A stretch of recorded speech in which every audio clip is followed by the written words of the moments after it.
Hello, मैं audible to all?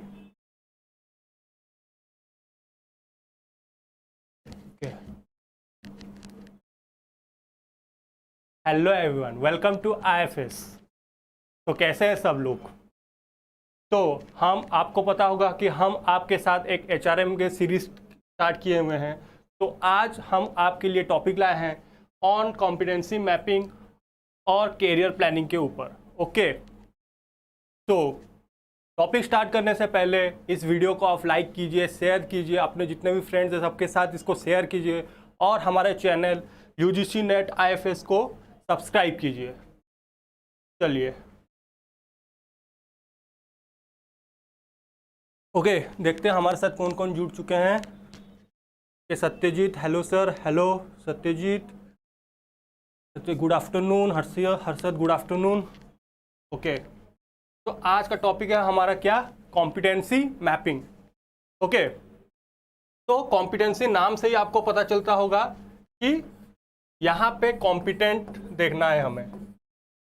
Competent, उसका कितना एबिलिटी है एक काम करने के लिए, वो कितना कॉम्पिटेंट है एक एम्प्लॉय, उसका हम यहाँ पे एबिलिटी चेक करते हैं और बेस्ड ऑन दैट हम उसको मैप करते हैं, डिज़ाइन करते हैं based on the competent.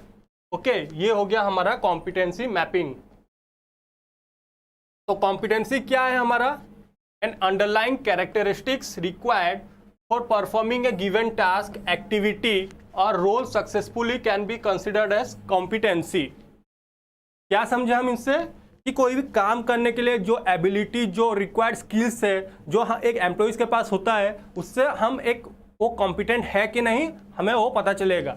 Okay, competency क्या है? सेट ऑफ स्किल्स है, रिलेटेड नॉलेज है, उसका कितना नॉलेजेबल हो, कितना पर्सन है, और attributes that allow an individual to successfully perform a task.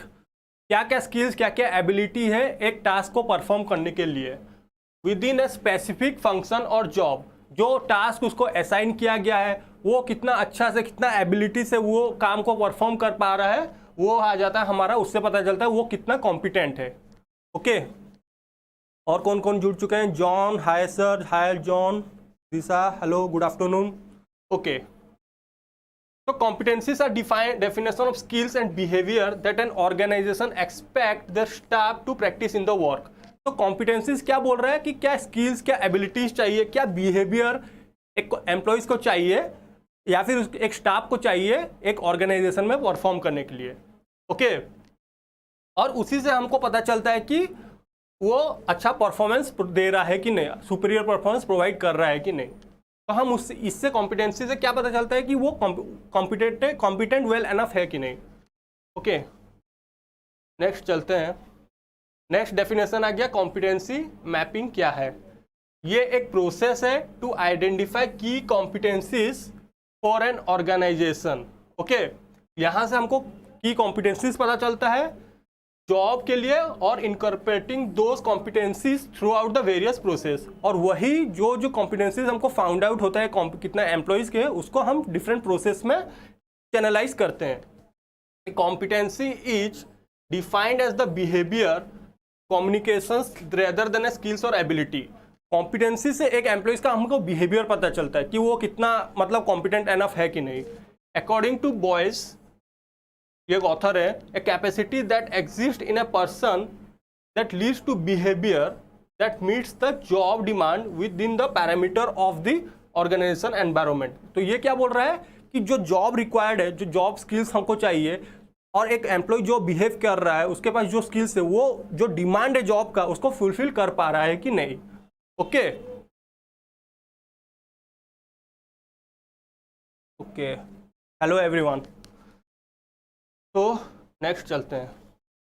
तो हमको क्यों चाहिए, what is the need of competencies mapping. Competency mapping का नीड क्यों आया? ट्रेनिंग एंड डेवलपमेंट में पता चलता है। मेन है ट्रेनिंग एंड डेवलपमेंट। अगर हम देखते हैं कि एम्प्लॉइज को चेक करते हैं कि वो कॉम्पिटेंट, वो जॉब के लिए मतलब स्किलफुल है कि नहीं, कॉम्पिटेंट है कि नहीं। अगर नहीं है तो हम उसको ट्रेनिंग एंड डेवलपमेंट प्रोवाइड करेंगे और उसके कॉम्पिटेंसीज को इंप्रूव करेंगे। तो ये आ गया ट्रेनिंग और डेवलपमेंट में यूज होता है।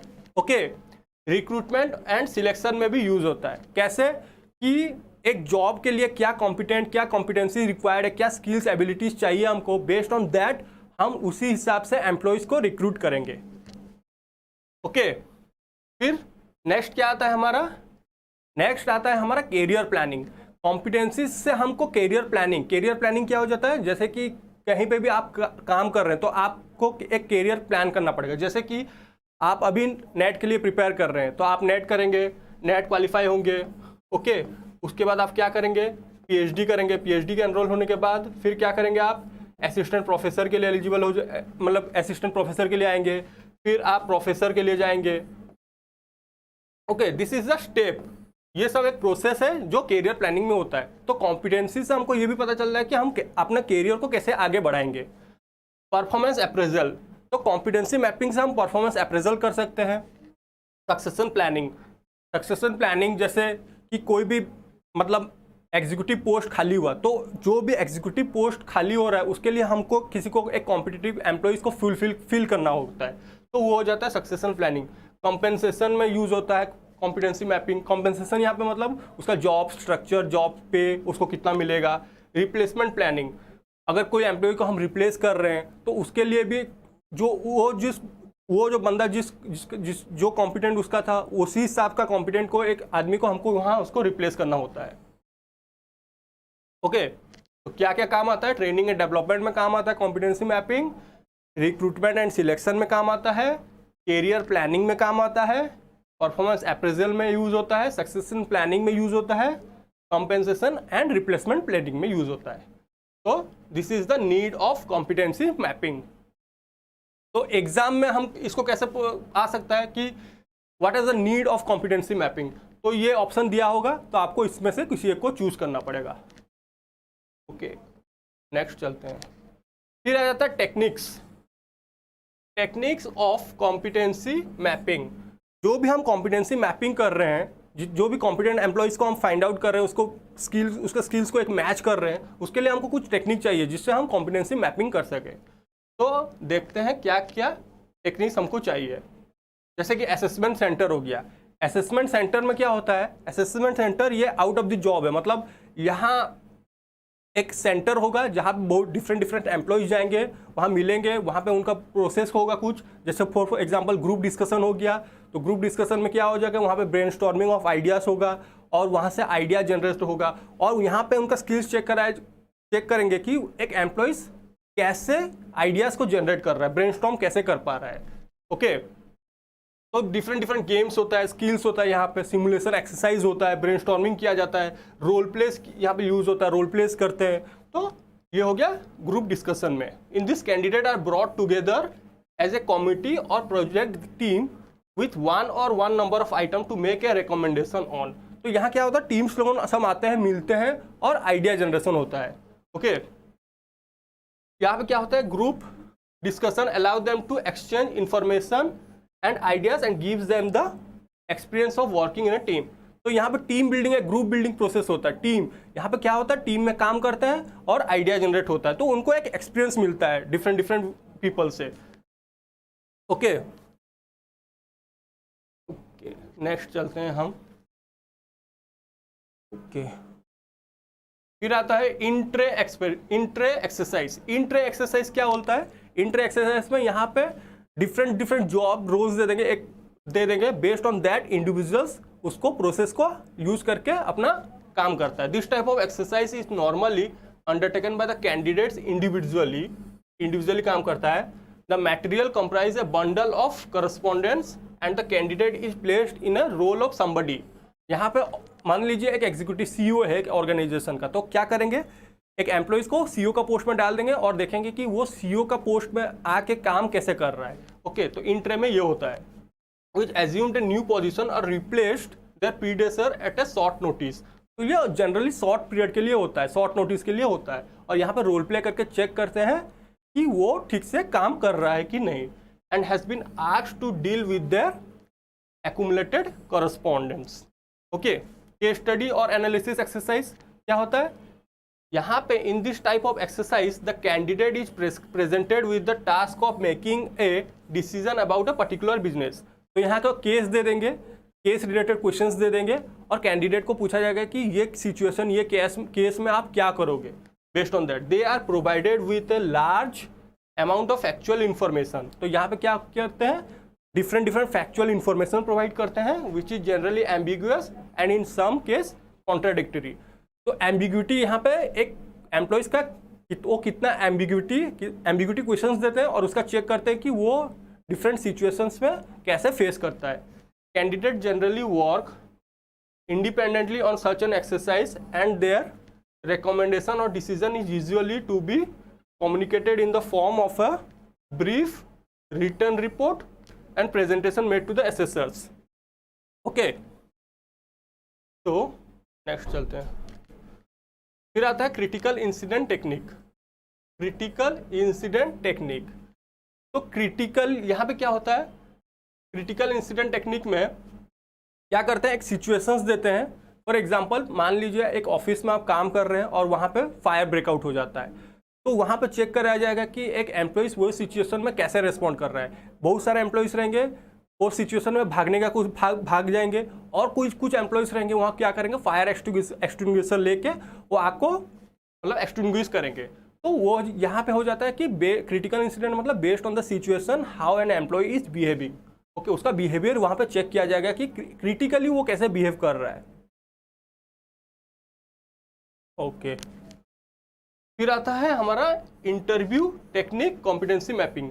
यहाँ पे हम क्या करते हैं? इंटरव्यू टेक्निक यूज करते हैं। The interview consist of interaction between interviewer and the applicants. तो यहाँ पे नॉर्मली एक इंटरव्यू होता है, एक इंटरव्यूअर रहता है और एक इंटरव्यू रहता है और यहाँ पे जनरली इंटरव्यू चलता है। If handled properly it can be a powerful technique in achieving accurate information, okay, and getting access to the material otherwise unavailable. तो यहाँ पे जनरली वैसे ही होता है कि एक इंटरव्यू रहता है और इंटरव्यू प्रोसेस स्टार्ट होता है। If the interview is not handled carefully it can be a source of bias restricting और distorting the flow of communications. अगर यहाँ पे इंटरव्यू प्रोसेस ठीक से हैंडल नहीं किया जाता है तो यहाँ पे बायसनेस भी आने का चांसेस रहता है। तो हमको बायस को हमेशा रिड्यूस रखना पड़ता है इंटरव्यू टेक्निक में। ओके, तो नेक्स्ट चलते हैं। नेक्स्ट क्या है? क्वेश्चनर्स। ये भी एक टेक्निक होता है कॉम्पिटेंसी मैपिंग में। क्वेश्चनर्स डिजाइन करके हम देखते हैं कि एक एम्प्लॉइज कितना कॉम्पिटेंट एनफ है। Questionnaires are written list of questions that users fill out questionnaires and return. Questionnaires तो आपको पता ही होगा कि एक लिस्ट ऑफ क्वेश्चंस रहता है जिसको एक यूजर फिल आउट करेगा और रिटर्न करेगा। You begin by formulating the questions about your product based on the types of information you want to know. तो बेसिकली किसी भी चीज़ को आपको ये बेसिकली एक सर्वे फॉर्म के टाइप पर रहता है। तो यहाँ पे आपको फीडबैक कुछ भी लिख के मतलब यूजर को लिख के देना पड़ता है। This technique can be used at any stage of development depending on the questions that are asked in the questionnaire. Okay, often questionnaires are used after the products and are shipped to the assess customer satisfaction. Basically हम यहाँ पे customer satisfaction के ऊपर ही देखते हैं कि feedback लेते हैं कि जो भी प्रोडक्ट, फॉर एग्जांपल हम कोई भी प्रोडक्ट बेच रहे हैं तो हम एक क्वेश्चनर डेवलप करेंगे और वही क्वेश्चनर्स को कस्टमर्स को देंगे कि फील करके आप दीजिए कि आप हमारे प्रोडक्ट से सेटिस्फाई हैं कि नहीं। तो ये आ जाता है क्वेश्चनर्स के प्रोसेस में। Such questionnaires often identify usability issues that should have been caught in house before the product was released to the market. तो क्या होता है मतलब ये प्रोसेस हम बिफोर प्रोडक्ट रिलीज होने से पहले स्टार्ट करते हैं कि जानना चाहते हैं कि एक डेमो देते हैं प्रोडक्ट का और देखते हैं कि कस्टमर वो प्रोडक्ट को लेके सेटिस्फाई हो रहा है कि नहीं। तो अगर नेगेटिव फीडबैक आता है तो हमको प्रोडक्ट डिजाइनिंग प्रोसेस में चेंज करते हैं। तो ये आ जाता है क्वेश्चनर। ये सब टेक्निक्स यूज होता है क्वेश्चनर प्रोसेस में। ओके चलिए नेक्स्ट चलते हैं। फिर हम देखते हैं साइकोमेट्रिक टेस्ट्स। तो नाम से ही पता चल रहा है साइकोमेट्रिक मतलब यहाँ पे साइकोलॉजी रिलेटेड एस्पेक्ट को स्टडी करते हैं हम। साइकोलॉजी हो गया, यहाँ पे क्या स्टडी करते हैं हम? माइंड को स्टडी करते हैं। Okay, a psychometric test is a standardized objective measure of a sample of behavior. यहाँ पे हम क्या करते हैं, बिहेवियर को स्टडी करते हैं. It is standardized because the procedure of administrating the test, the environment in which the test is taken and the method of calculating individual scores are uniformly applied. Okay, basically psychometric test is all about the psychology. Mind को study करना है, वो कैसे behave कर रहा है एक situation में, उसको उसी से हमको ये पता चलता है कि वो कॉम्पिटेंट एनफ है कि नहीं. तो साइकोमेट्रिक टेस्ट से भी हमको ये पता चलता है. It is objective because a good test measures the individual differences in an unbiased scientific method. तो यहाँ से हमको पता चलता है एक इंडिविजुअल डिफरेंस के बारे में भी पता चलता है. इंडिविजुअल डिफरेंस मतलब ऑल, यहाँ पे जितने भी पर्सन्स काम करते हैं ऑर्गेनाइजेशन में, सब सेम नहीं रहता है. सबका माइंड, सबका साइकोलॉजी, सबका वे of behaving, way of thinking सबका डिफरेंट रहता है. तो यहाँ से हमको इंडिविजुअल डिफरेंस के बारे में भी पता चलता है without the interference of the human factor. Okay, most of this test are time bound and behave and have a correct answer. Okay, a person score is calculated on the basis of correct answer. तो यहाँ पे एक basically हम उससे उनके साथ एक interview process start करते हैं और उनका way of behaving psychology study करते हैं और देखते हैं कि वो कैसे रिएक्ट करते हैं, कैसे उनका way of thinking, way of behaving कैसा होता है. Okay, this is all about the psychometric test. Next चलते हैं. नेक्स्ट हमारा टॉपिक आ जाता है बैलेंस स्कोर कार्ड. ओके, तो बैलेंस स्कोर कार्ड क्या होता है? तो बैलेंस स्कोर कार्ड से हमको पता चलता है परफॉर्मेंस मैनेजमेंट. ये एक परफॉर्मेंस मैनेजमेंट फ्रेमवर्क है used by the strategic decision makers to make the right decision about their business. Basically ये स्ट्रेटेजी की परफॉर्मेंस मैनेजमेंट चेक करते हैं और ये basically use for strategic decision use होता है बिजनेस में. Balance score card not only a set of strategic goals, it is also a method of monitoring progress towards organization strategic goals. और balance scorecard से हम monitor भी करते हैं कि जो भी हम स्ट्रैटेजी यूज कर रहे हैं वो मतलब राइट वे में चल रहा है कि नहीं within an organization. Okay, monitor करते हैं. Basically balance scorecard is all about the method of for monitoring. Okay, तो बैलेंस स्कोरकार्ड क्या हो जाता है? The balance scorecard method is a management technique. ये एक मैनेजमेंट टेक्निक है. Okay, designed to provide a view of organization from both the internal and external perspective. तो balance scorecard से हम इंटरनली भी यूज कर सकते हैं बैलेंस स्कोरकार्ड को और एक्सटर्नली भी यूज कर सकते हैं. इंटरनली मतलब इंटरनल ऑर्गेनाइजेशन जो भी काम हो रहा है उसको हम मॉनिटर कर सकते हैं और एक्सटर्नली मतलब एक्सटर्नल एनवायरमेंटल मतलब फैक्टर क्या क्या इम्पैक्ट करता है एक ऑर्गेनाइजेशन में. जैसे फॉर एग्जांपल पॉलिटिकल फैक्टर आ गया, टेक्नोलॉजिकल फैक्टर आ गया, क्लाइमेटिक फैक्टर आ गया. So these are the different external factors that are affecting the organization. So from balance scorecard, we can use the use of balance scorecard for monitor both internal and external environment. Okay. तो ये था balance scorecard के ऊपर. फिर हाँ, balance scorecard is considered as a set of measures that give top manager a fast but comprehensive view of the business. Obviously balance scorecard से हम क्या करते हैं? मॉनिटर करते हैं. So it will obviously give the top management a gist about the how the business is conducting within an organization. Basically it's मतलब comprehensive view provide करेगा top manager को और उसी based on that top management अपना decision को change कर सकते हैं, कुछ भी डिफरेंट प्लानिंग कर सकते हैं. ओके, तो balance scorecard is all about monitoring. It include the financial measures that tell the result of action already taken. For example financial measure कुछ लिए हैं हम, तो फिनेंशियल मेजर जो भी लिए हैं, जो भी फिनेंशियल इनिशिएटिव्स लिए हैं वो करेक्ट वे में जा रहा है कि नहीं कोई ऑर्गेनाइजेशन में, ये वो टॉप मैनेजर को प्रोवाइड करता है कि हाँ ठीक है. बैलेंस स्कोरकार्ड से हमको पता चल रहा है कि जितने भी हम फिनेंस रिसोर्स यूज़ किए हैं, रिसोर्सेज यूज़ कर रहे हैं वो ठीक से जा रहा है, ठीक यूज़ हो रहा है प्रॉपरली. ओके, तो balance scorecard examines performance related to customers internal process, human resource and finance. Okay, balance scorecard में क्या होता है? इंटरनल प्रोसेसिंग ठीक से हो रहा है कि नहीं वो भी हम चेक करते हैं और ह्यूमन रिसोर्स, जितने भी हम ह्यूमन रिसोर्सेस यूज़ कर रहे हैं और जितने भी फिनेंस रिसोर्स यूज़ कर रहे हैं, जितने भी रिसोर्सेस हम यूज़ कर रहे हैं within an organization, balance scorecard करके हमको पता चलता है कि हाँ ठीक है हमारा जितने भी रिसोर्सेस है they are moving in a rightful way direction. It can be used for deciding the key driver of performance and focusing attention on the goal and target, thus creating the balance system of performance appraisals. तो यहाँ से हमको performance appraisal में भी use होता है, और हमको पता चलता है कि जितने भी हमने टारगेट स्टैंडर्ड सेट किए थे, जितने भी टारगेट सेट किए थे, वो स्पेसिफिक, वो ठीक वो प्रोसेस में कंडक्ट हो रहा है। ओके, और यहाँ से हमको पता चलता है कि जितने भी काम हो रहे हैं एक ऑर्गेनाइजेशन में, वो सिस्टमेटिक वे से चल रहे हैं। ओके, तो नेक्स्ट चलते हैं। Okay, this method is used on the identification of 4 की परफॉर्मेंस मेजर। क्या क्या 4 की परफॉर्मेंस मेजरमेंट क्या क्या होते हैं? एक है customer perspective. Customer perspective in the sense how do customer see us, एक ऑर्गेनाइजेशन को कस्टमर कैसे देखता है। Okay, how well are we meeting the need of our customers, हम किस तरह एक कस्टमर्स के नीड को फुलफिल कर रहे हैं। Okay, and how can we make them more satisfied, और कैसे हम जो भी प्रोडक्ट दे रहे हैं कस्टमर्स को, जो भी मतलब वैल्यू प्रोवाइड करें कस्टमर को, वो उनको सेटिस्फेक्शन हो रहा है कि नहीं, कस्टमर पर्सपेक्टिव से हमको पता चलता है। ओके, फिर नेक्स्ट पढ़ते हैं हम internal business perspective. Internal business perspective मतलब क्या है?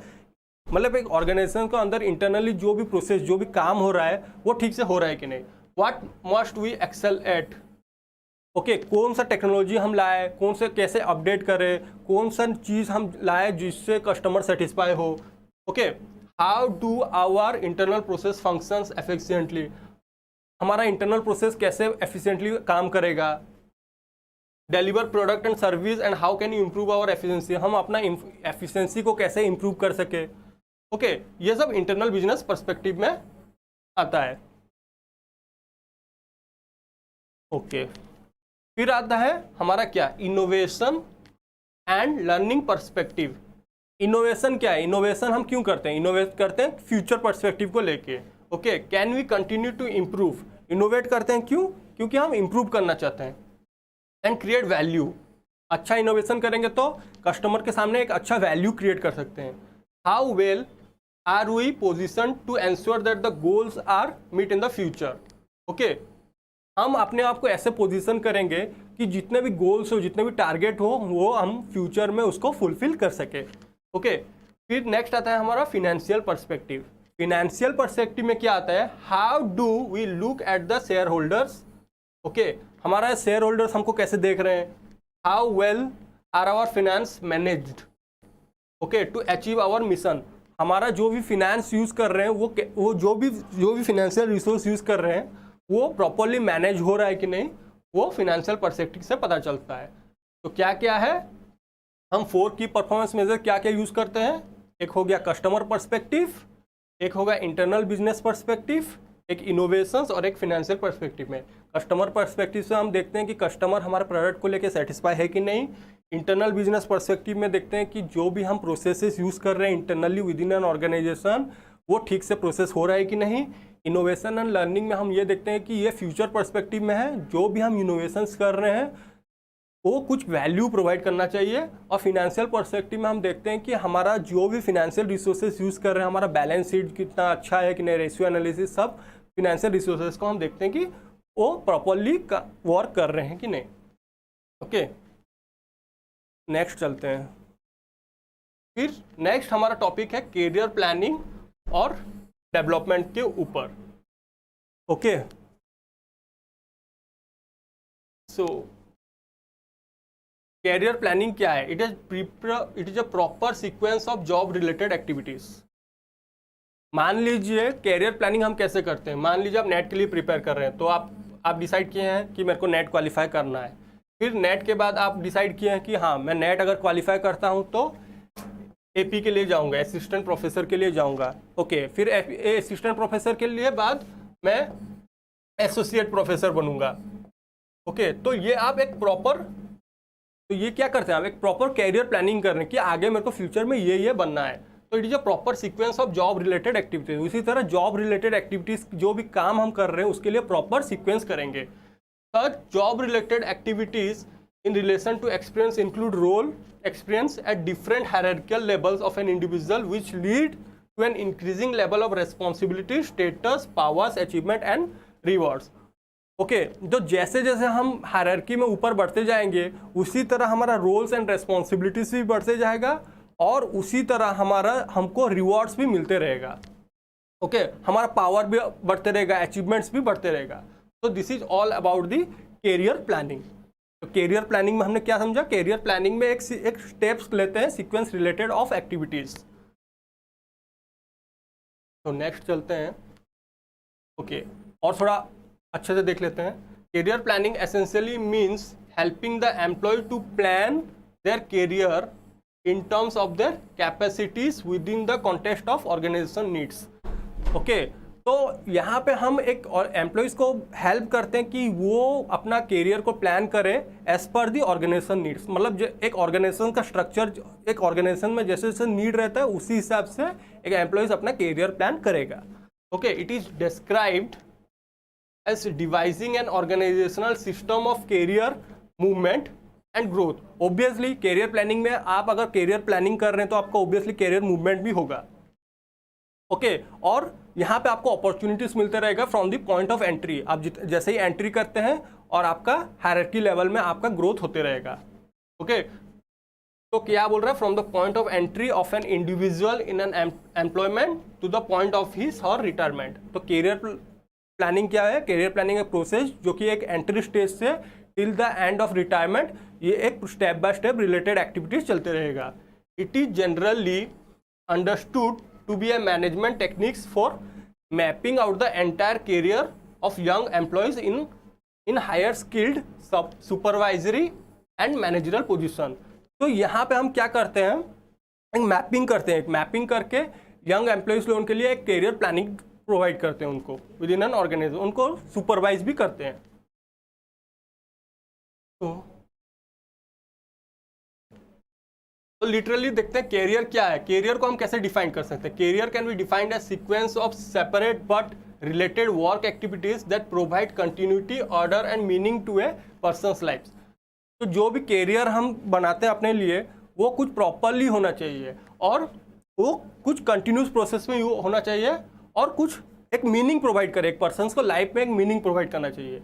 It is not merely a series of work related experience but consist of a series of properly sequenced role experience leading to an increasing level of responsibility, status, power and rewards. Obviously मैंने जैसे बताया था कि आप जैसे जैसे आगे hierarchy level में आपका कैरियर ग्रोथ होते रहेगा तो आपका जॉब रिस्पॉन्सिबिलिटीज भी बढ़ते रहेगा और उसी हिसाब से आप अचीवमेंट्स और रिवॉर्ड्स भी आपको मिलते रहेगा. Okay It represents an organized path taken by an individual across time and space. तो ये रिप्रेजेंट करता है कि कौन सा पाथ, एक ऑर्गेनाइज्ड पाथ रिलेटेड एक्टिविटीज बताता है जो एक एम्प्लॉयज एक ऑर्गेनाइजेशन में ले सके. Career planning is not only an event or end in itself but also an ongoing process. ये हमेशा एक ऑनगोइंग प्रोसेस रहता है. Okay for development of human resources. क्यों ऑनगोइंग प्रोसेस रहता है? क्योंकि ये एंट्री स्टेजेस से स्टार्ट होता है और एंड होता है रिटायरमेंट तक और ये कैरियर ग्रोथ होते रहता है. और for the development of human resources, जितने भी हमारे ह्यूमन रिसोर्सेज काम कर रहे हैं एम्प्लॉयज में उनका डेवलप होते रहता है. नेक्स्ट चलते हैं कैरियर प्लानिंग और सक्सेशन प्लानिंग. कैरियर प्लानिंग तो हमने समझ लिया. सक्सेशन प्लानिंग भी मैंने आपको बताया था कि जैसे कि एक चीफ एग्जीक्यूटिव ऑफिसर का पोस्ट खाली है तो उसमें उसके लिए क्या, उसके लिए हम एक फ्रेशर्स को नहीं डाल सकते हैं. तो उसके लिए एक एक्सपीरियंस बंदा को ही हम वहाँ पे डालेंगे. तो उसके लिए जो हम बंदा चुन के रखे रहेंगे और उसको जैसे ही वैकेंट होता है तो इमीडिएटली हम उसको वो पोस्ट में डाल देते हैं. तो उसी को बोलते हैं हम succession planning. This two expressions are not synonyms but they are similar. Okay succession planning क्या होता है? Is generally required for higher level executives. जैसे मैंने बताया था कि सक्सेशन प्लानिंग हमेशा एक हायर लेवल एग्जीक्यूटिव के लिए ही यूज होता है. लेकिन कैरियर प्लानिंग क्या कवर्स करता है? Executive at all levels including highly skilled employees and operatives. Okay but career planning हर जगह में यूज हो सकता है. सक्सेशन प्लानिंग हमेशा हम एग्जीक्यूटिव पोजीशन को फिल करने के लिए यूज़ करते हैं, और कैरियर प्लानिंग हर जगह पे यूज़ हो सकता है, लोअर लेवल मिडिल लेवल में भी यूज़ हो सकता है। Both have the same requirement and implication as management development programmes, okay, for the executives. दोनों का ही सेम काम होता है कि एक मैनेजरियल डेवलपमेंट कैसे हो सके। जनरली क्या करते हैं हम, career planning in an organization means that it has a succession plan for the higher level executive, okay. Career मतलब कैरियर प्लानिंग के अंदर ही यहाँ सक्सेशन प्लानिंग आ जाता है, ओके। जैसे ये हो गया सबसेट, अगर बनाते हैं हम तो ये हो जाएगा, मैं यहाँ बना देता हूँ, यहाँ पे अगर मैं बनाऊँगा तो ये हो जाएगा कैरियर प्लानिंग, ये हो जाएगा कैरियर प्लानिंग, और उसी का अंदर में ही सबसेट में रहेगा सक्सेशन प्लानिंग,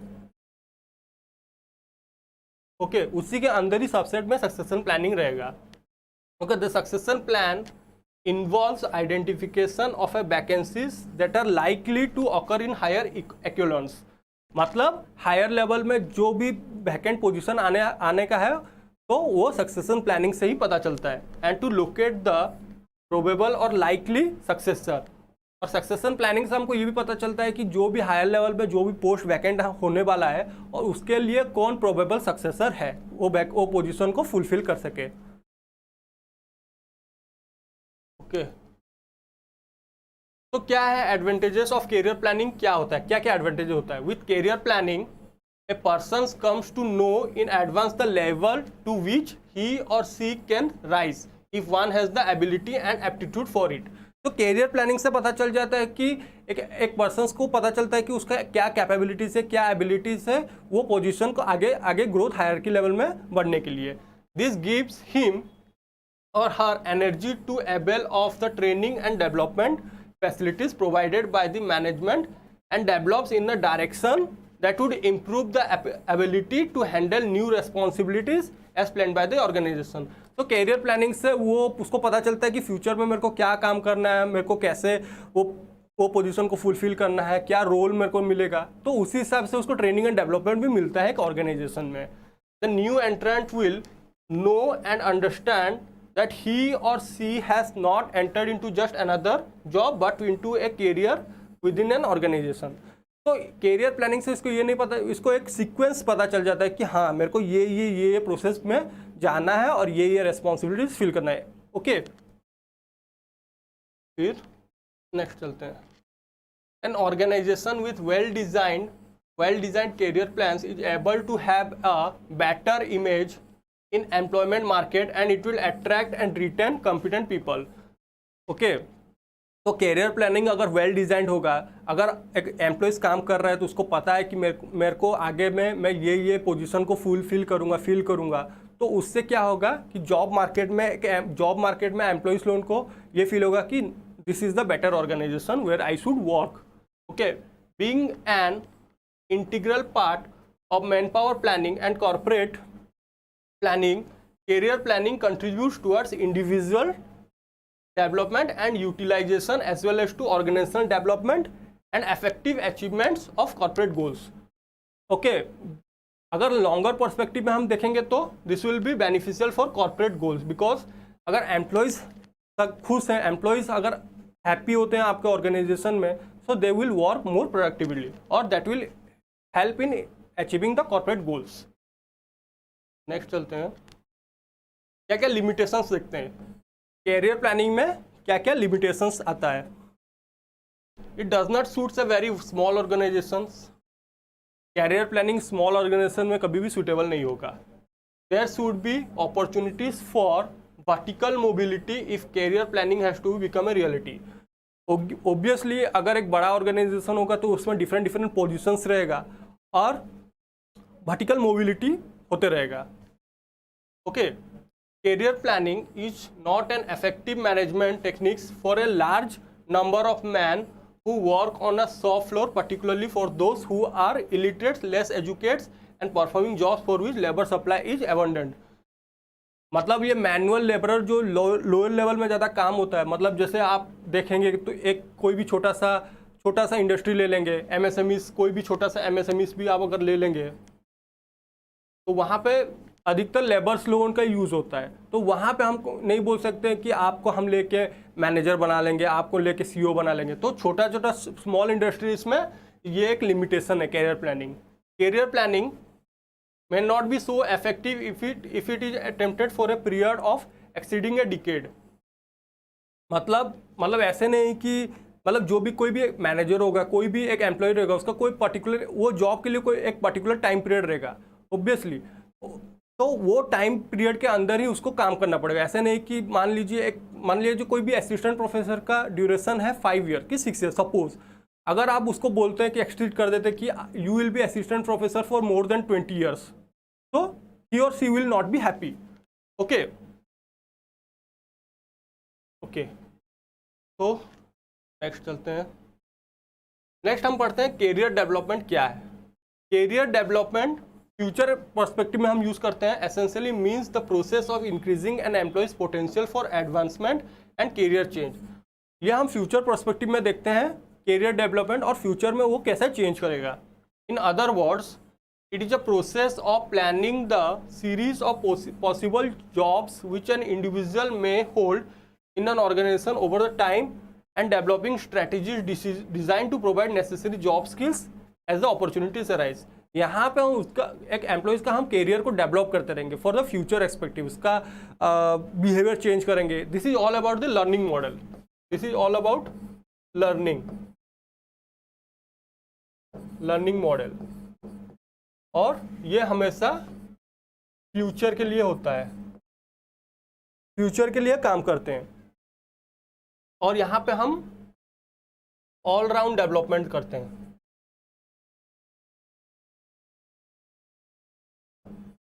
क्या करते हैं? All round development. ओके, तो ये हो गया career development. Poor career development programmes may affect an organisation at least in 2 ways। Okay, high employee turnover, अगर कैरियर डेवलपमेंट वहाँ से अच्छा से नहीं हो रहा है, एक एम्प्लॉयज़ का ऑलराउंड डेवलप नहीं हो रहा है, एक एम्प्लॉयज़ एक ऑर्गेनाइजेशन में हैप्पी नहीं है, तो टर्नओवर रेट ज़्यादा इंक्रीज हो जाता है, particularly those in their beginning of their career. अगर एक एम्प्लॉयज़ एंट्री स्टेज में है एक ऑर्गेनाइजेशन में और उसको वहाँ पे वो सोशलाइज नहीं हो पा रहा है, वहाँ पे वो खुश नहीं है, तो वो क्या कर देगा? वो ऑर्गेनाइजेशन को छोड़ देगा। तो इसी के लिए स्टार्टिंग से ही हम उसको कैरियर डेवलपमेंट उसका अच्छा से करना होता है।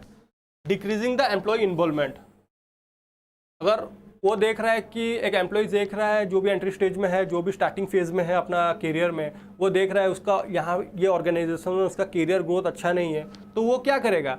वो इन्वॉल्व भी नहीं करेगा और वो अधिकतर कोशिश करेगा कि वो ऑर्गेनाइजेशन को छोड़ने का। ओके, तो नेक्स्ट हम चलते हैं significance and advantages of career development. तो क्या क्या एडवांटेजेस होता है कैरियर डेवलपमेंट से? इट रिड्यूस एम्प्लॉय टर्नओवर, अगर अच्छा कैरियर डेवलपमेंट होगा, एक अच्छा कैरियर प्लानिंग होगा, एक अच्छा कैरियर पाथ होगा, एक एम्प्लॉयज़ को पता होगा, तो यहाँ पे क्या होगा? एम्प्लॉय टर्नओवर रिड्यूस होगा। Increase the promotional avenues, it improves employees morale and motivation, उसका मोरल एंड मोटिवेशन भी इंक्रीज होगा। It enables organization to man promotional vacancies internally, thereby providing opportunities to reduce the cost of managerial recruitment। एक employees अगर अच्छा से motivate है और हम अगर इंटरनली कुछ रिक्रूट कर रहे हैं, इंटरनल रिक्रूटमेंट कर रहे हैं, तो वो एक जो भी इंटरनल एम्प्लॉयज़ रहेगा उसको एक जील आ जाएगा, एक मोटिवेशन आ जाएगा कि हाँ ठीक है, मैं ये पोस्ट को ले सकता हूँ। It ensure better utilization of employee skills and provides increased work satisfaction to the employees. Okay, तो कैरियर डेवलपमेंट से एक एम्प्लॉयज़ का हम स्किल्स को इम्प्रूव करेंगे और उसको क्या करेंगे? उससे क्या होगा? एक एम्प्लॉयज़ का वर्क सेटिस्फैक्शन इंक्रीज होगा in an organization. It makes employees adaptable to the changing requirement of the organization. Organization में जो भी चेंजेस आ रहा है due to because of technology, because of anything external or internal anything, तो उससे क्या हो सकता है? एक एम्प्लॉयज़ अपने आप को मतलब वो चेंज सिचुएशन में अच्छे से रख सकता है। नेक्स्ट ऑब्जेक्टिव्स क्या आता है देखते हैं। Objectives of career development. Objectives to attract and retain effective persons in an organizations. Career development से हम अट्रैक्ट करेंगे, रिटेन कर सकते हैं एक efficient, good, effective persons to utilize human resources optimally. Career development se we can use the human resources optimally to improve moral and motivational level of employees. Through good career development we can increase the employees moral and develop motivational aspects to reduce the employee turnover. हम employee का turnover को reduce कर सकते हैं good career development से, to practise balance promotion from within the policies, अच्छा से promotions provide कर सकते हैं, to make employees adaptable to the change, तो चेंज के साथ अडेप्ट कर सकेगा, okay, to increase employees loyalty and commitment to the organizations, एक एम्प्लॉयज़ का लॉयल्टी बढ़ेगा, कमिटमेंट बढ़ेगा ऑर्गेनाइजेशन के अंदर, to maintain harmonious industrial relationship. Harmonious industrial relationship मतलब हम ट्रेड यूनियन के साथ भी अच्छा रिलेशनशिप मेंटेन कर सकते हैं। To inculcate equitable employment practice providing equal career progression opportunities to women and minorities, okay, तो कैरियर अच्छा, अगर कैरियर डेवलपमेंट से हम माइनॉरिटीज वुमेन एम्प्लॉयज़ को भी खुश रख सकते हैं। नेक्स्ट चलते हैं, okay, that's all for today. हम आपके लिए एक एक्सक्लूसिव ऑनलाइन कोर्स लेके आ रहे हैं on UGC net management for both paper 1 and paper 2, जिसमें हम आपको 300+ आवर्स लाइव लेक्चर प्रोवाइड करेंगे। लाइव लेक्चर होगा, अगर आप लाइव नहीं देख सकते हैं तो आप इसको रिकॉर्डेड भी देख सकते हैं, ओके, रिकॉर्डेड भी देख सकते हैं, जिसमें हम आपके लिए ऑनलाइन टेस्ट सीरीज़ लाएंगे, जिसमें 15 सब्जेक्ट वाइज रहेगा, 5 फुल मॉक लेंथ टेस्ट रहेगा और जिसका ड्यूरेशन रहेगा 6 मंथ, ओके, और आपका प्राइस रेंज हो जाएगा 9,000, अगर आप 20% डिस्काउंट एबल करते हैं 11,250 से 9,000 हो जाएगा, okay. That's all for today, thank you and have a nice day.